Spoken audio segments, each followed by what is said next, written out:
Bonjour et bienvenue sur Décideur TV, suite et fin de notre série d'interviews sur la cybersécurité en entreprise, témoignage d'un dirigeant et décryptage d'une auditrice spécialisée sur le sujet avec Nathalie Malissé, présidente du cabinet d'audit Annexis, Stéphane Lisambard, directeur général de la société Denis. Bonjour à tous les deux. Bonjour.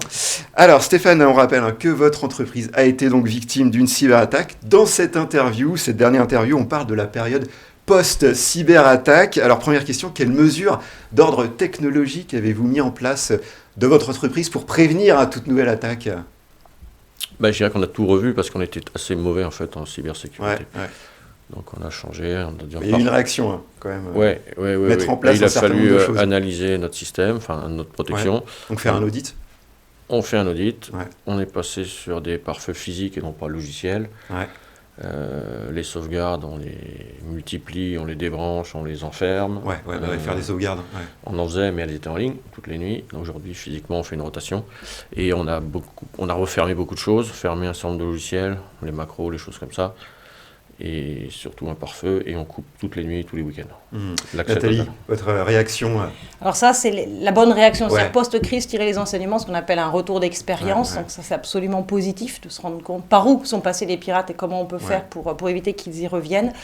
C'est aussi l'objet, quand on fait des audits de prévention, de sensibiliser les chefs d'entreprise à ce qui ne fonctionne pas avant qu'ils soient victimes d'une attaque. Ok. Stéphane, avez-vous sensibilisé vos salariés sur ce sujet de la cybercriminalité ?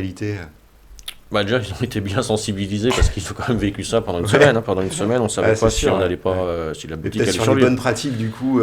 Et sur les bonnes pratiques, oui, on a fait même des tests. Et c'est toujours pas bon, quoi. Il y en a toujours un qui clique sur le lien qu'il ne faut pas cliquer. C'est impressionnant. Ok, Nathalie ? Oui, alors ça, c'est des tests de sensibilisation qu'on fait régulièrement et on s'aperçoit que malgré des campagnes d'information assez poussées, on a toujours un collaborateur ou une collaboratrice qui, dans la minute qui suit, inévitable. Voilà, c'est inévitable. C'est pour ça que j'insiste beaucoup auprès des chefs d'entreprise pour dire que la réponse à la cybermenace n'est pas technologique. Elle est aussi stratégique. Et plus on va former, sensibiliser les collaborateurs, plus on va les appeler à la plus grande vigilance et prudence. Réduire quand même le risque. Pour réduire le risque, il ne sera jamais nul, on en est sûr. Totalement. Alors Stéphane, avez-vous contracté une assurance pour couvrir ce risque ? Non.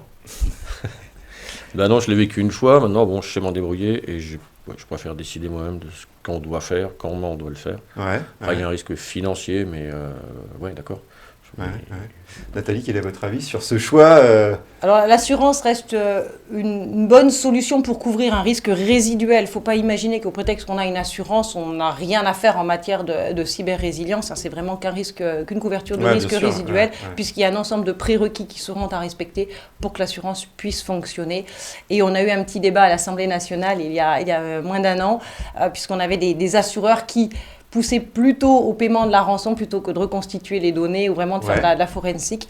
Donc actuellement, la cyberassurance, c'est un domaine où il y a pas mal de mouvements et on est assez spectateur de ce qui se passe parce que c'est de plus en plus cher. Très bien, merci pour cette intervention. Merci à toutes et à tous de nous avoir suivis. C'était l'interview du Monde du Chiffre. À très bientôt sur Décideur TV.